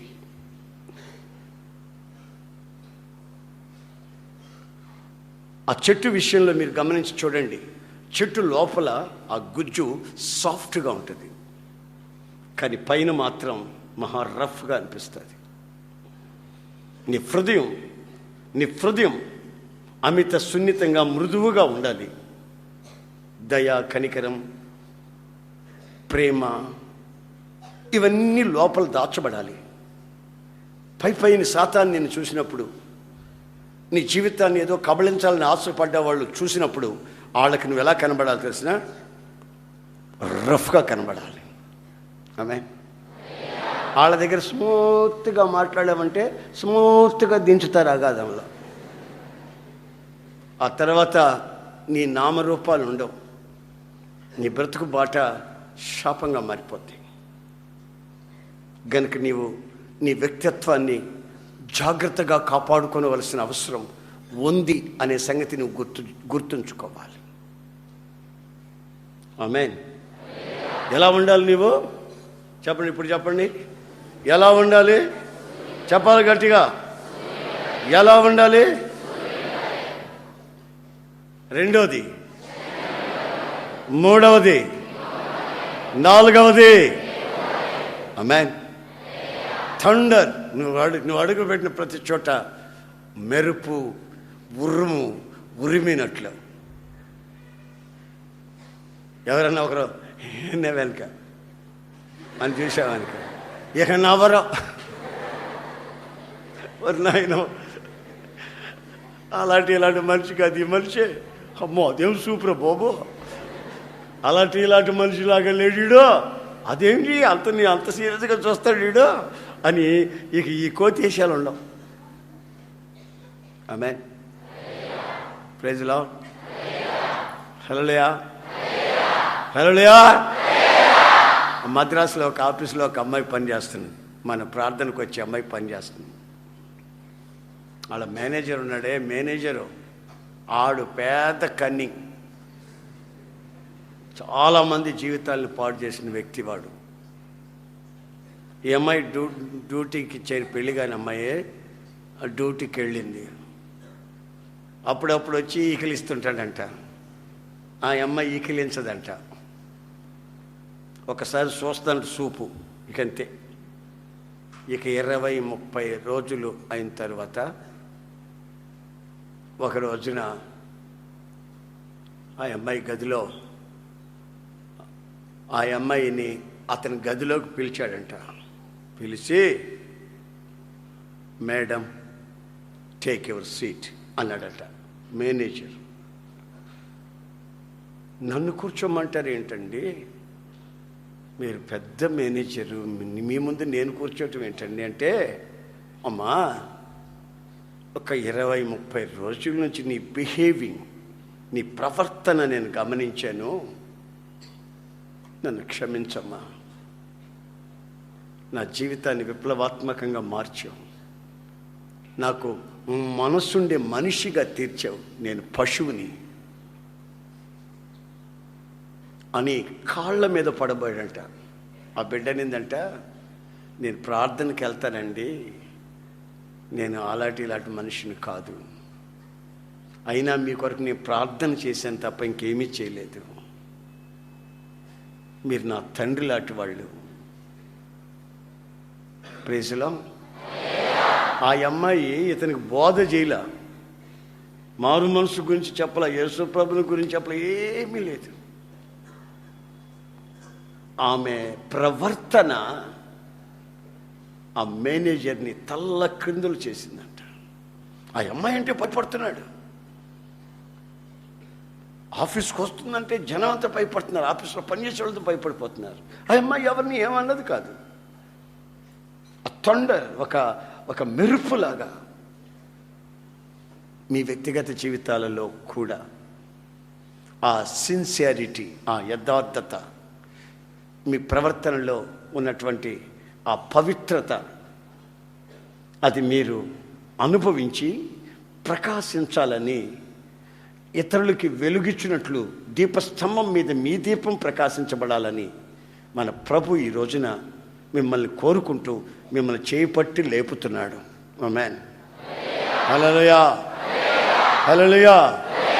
నిర్జీవ స్థితిలో ఉన్న నిన్ను ఆయన లేపుతున్నాడు. అలాగా లెమ్ము, తేజరిల్లుము, యెహోవా మహిమ నీ మీద ప్రకాశించుచున్నది. ఎట్ లాస్ట్ చివరిగా మరొక వాక్యాన్ని చదువుకు. దానియేలు గ్రంథం 12:3 వాక్యం. బుద్ధిమంతులైతే ఆకాశ మండలంలోని జ్యోతులను పోలిన వారై ప్రకాశించెదరు. నీతి మార్గం అనుసరించి నడుచుకున్నట్లు ఎవరు అనేకులను తిప్పుదరో వారు నక్షత్రముల వలె నిరంతరము ప్రకాశించెదరు. బుద్ధిమంతులు, నీతిమంతులు, అనేకులను ప్రభు వైపుగా మరలించే వాళ్ళు ఎవరైనా ఉన్నట్లయితే వాళ్ళు నక్షత్రాల వలె ప్రకాశిస్తారు.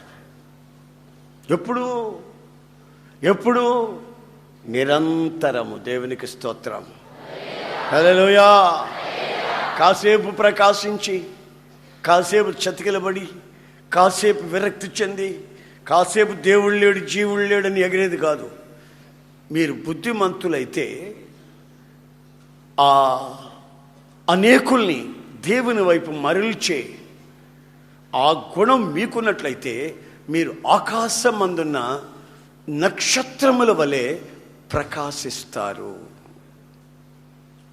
ఆ ప్రకాశం మీకు ఉండాలని ప్రభువు కోరుకుంటున్నాడు. ఒక నక్షత్రం వెలుగుతూ ఉంది. దానిని చూసి జ్ఞానులు వచ్చారు. వచ్చిన వాళ్ళు నక్షత్రాన్ని వెంబడించకుండా మరొక చోటికి వెళ్ళారు. ఆ రాజగృహంలో చిచ్చు పెట్టారు. ఆ దేశమంతా పసిపిల్లలు చచ్చిపోయేదానికి, రక్తపాతానికి కారకులయ్యారు. అయినా ఆ నక్షత్రం ఆకాశంలో మినుకుమని తలతలలాడుతూ అలా వెలుగుతానే ఆరిపోతూ, వెలుగుతూ అట్లా ఆరుతూ, వెలుగుతూ ఆరుతూ మినుకుమని అందంగా వెలుగుతూ ఉంది. మరలా వీళ్ళు వచ్చి, అరేరే మనం నడిపించే నక్షత్రం ఇక్కడే ఉంది, మరి రాజు ఇంట్లో రక్షకుడు లేడట, మరి ఎక్కడికి పోయినట్టు అని ఆకాశం వైపు చూస్తే ఆ నక్షత్రం అంటుంది, జ్ఞానులారా మీ జ్ఞానం నిరర్థకమైంది, మీరు నన్ను వెంబడించండి. ఈ నక్షత్రంలాగే సాగిపోయి యేసయ్య ఎక్కడున్నాడో అక్కడ ఆగిపోయింది.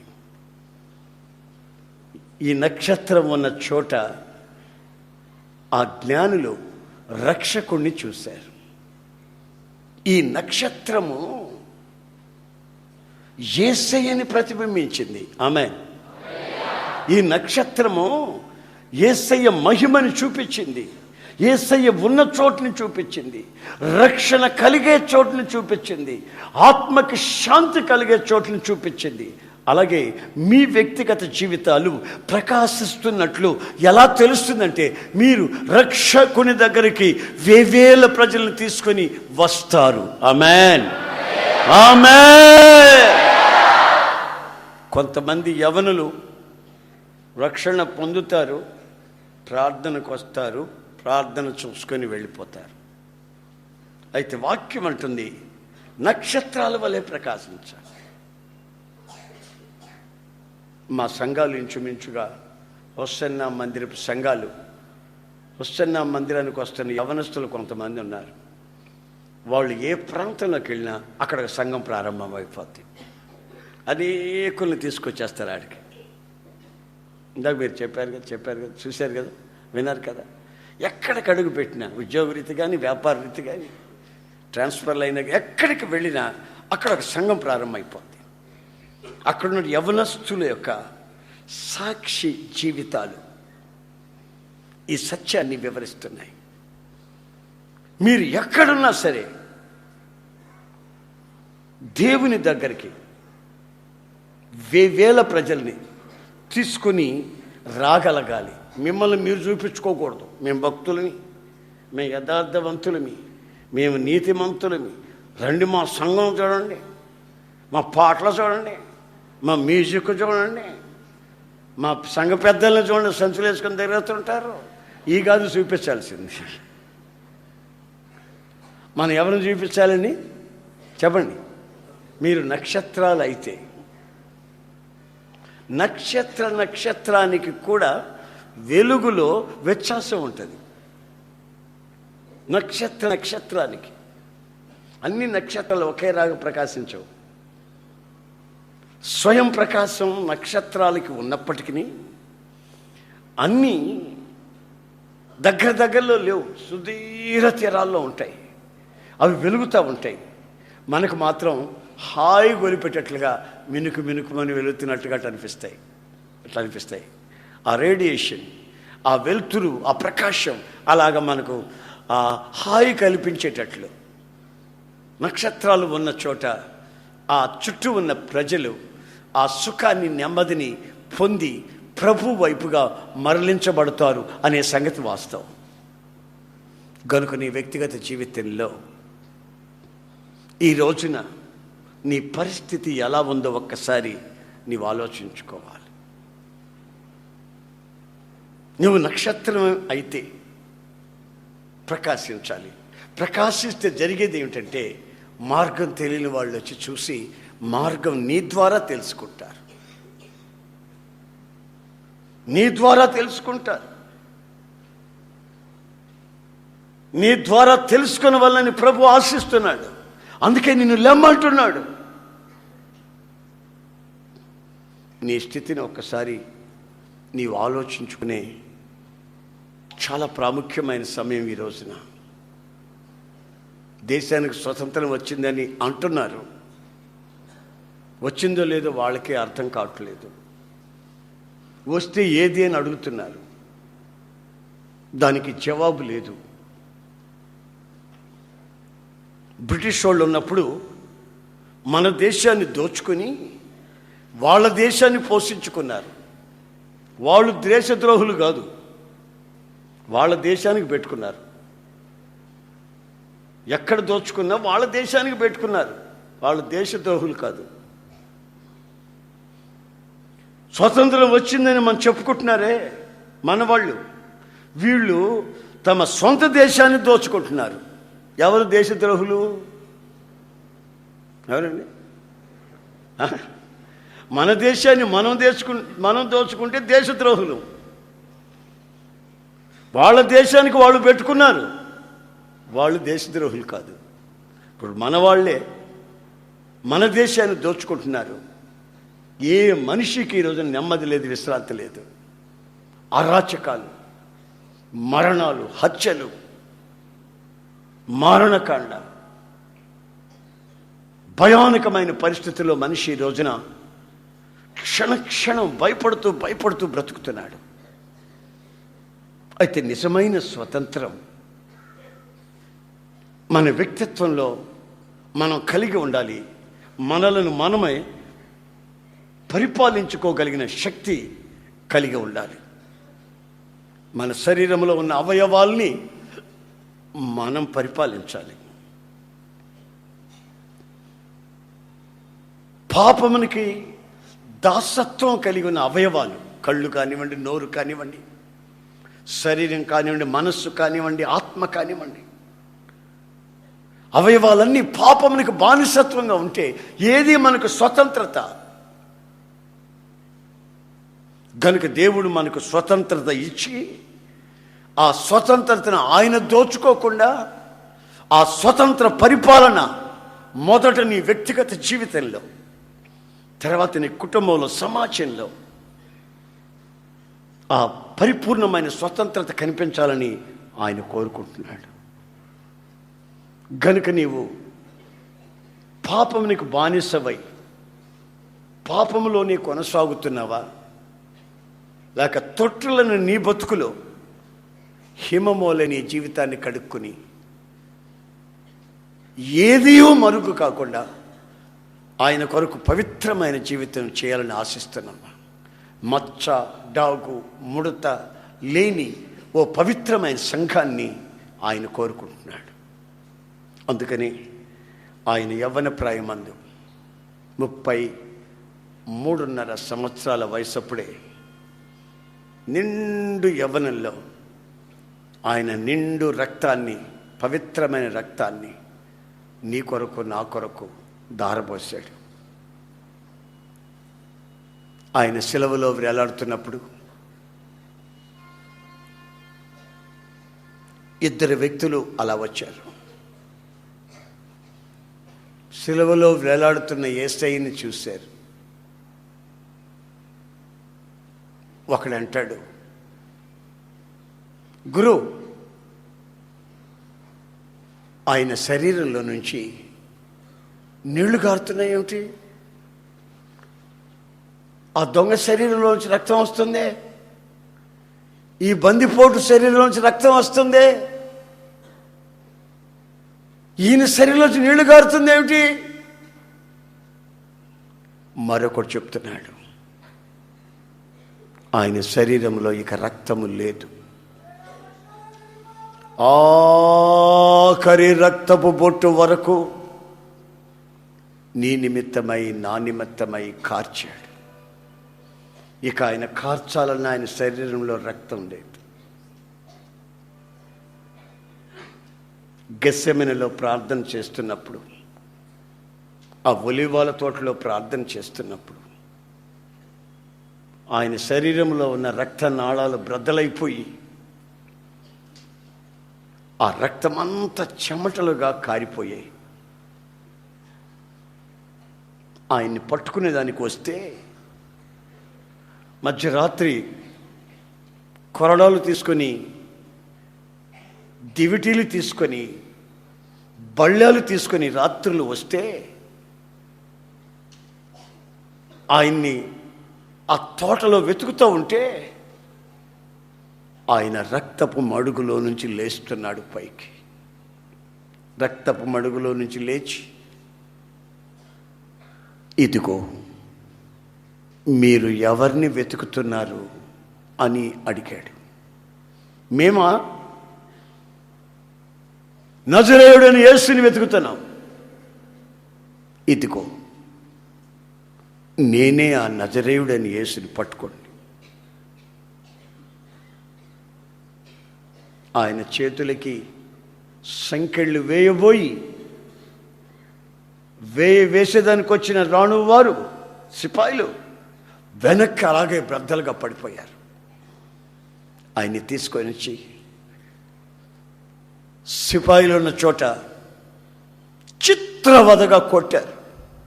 కొరడాలు తీసుకుని సగం రక్తం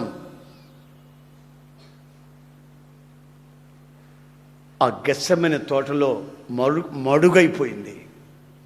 మిగతా రక్తం కోడాలతో కొట్టి చీలుస్తున్నప్పుడు మిగతా రక్తం కారుతూ ఉంది. శరీరం ముక్కలు ముక్కలుగా చీల్చుకొని వస్తూ ఉంది. అంతలో ఒకడు కచ్చి తీరక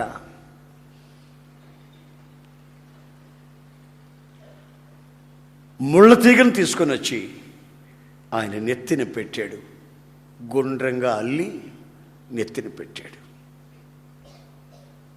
అంతలో మరొకడు పరిగెత్తుకుంటూ వచ్చి, యూదుల రాజా నీకు చేయమంటూ ముఖాన్ని ఉమ్మి వేస్తా, పిడిగుద్దులు గుద్దుతా, ఆ కర్రతో పఠామని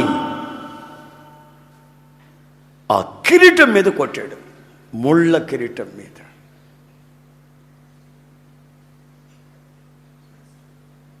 వెనుకొన్న ముళ్ళన్నీ మెదడులోకి ఎక్కిపోయాయి. ప్రక్కనున్న ముళ్ళన్నీ నొసళ్లలోకి ఎక్కిపోయాయి.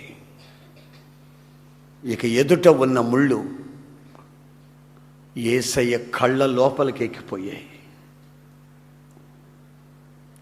ఇంచుమించు 2.5 అంగుళం పొడుగున్నటువంటి తంతి మేకుల్లాంటి ముళ్ళు.